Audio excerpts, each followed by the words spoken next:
Hello, this is a tutorial video on how to use a Raspberry Pi as a GPS data logger. This project is a part of MEGR 3241 taught by Dr. McAlpine. All code and instruction used in this video is provided by Dr. McAlpine. In this video, we will be putting together the data logger in a card and accelerating to demonstrate the GPS picking up our speed as we move. In order to allow this data to be recorded, the first line of code shows the directory being selected so the computer knows where to find the correct file that runs the GPS data logger. The second line of code tells the computer to begin logging the GPS data. When this line of code is executing, it will record the latitude, longitude, time, speed, and altitude from the GPS. And in order to stop the code from running, Control-C is held down for a few seconds.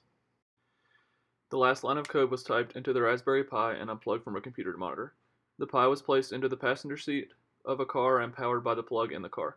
At this point, the Pi is ready to execute the code once Enter is pressed on the keyboard.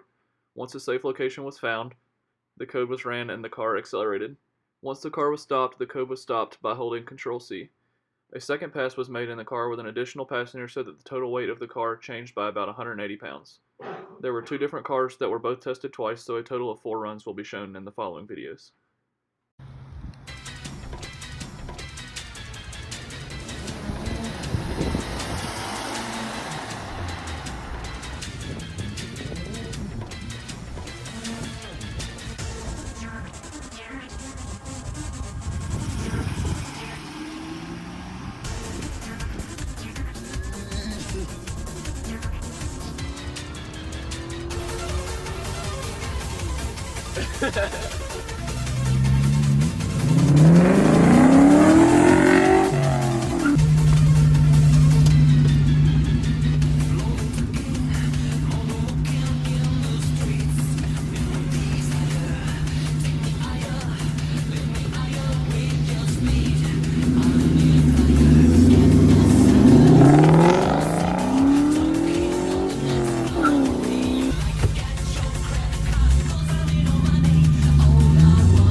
The speed data collected is seen in the screenshot shown, and the differences in acceleration are seen. The white curve is the first trial, and the gray run is the second run with extra weight. When an additional passenger is in the car, the acceleration doesn't appear to change much.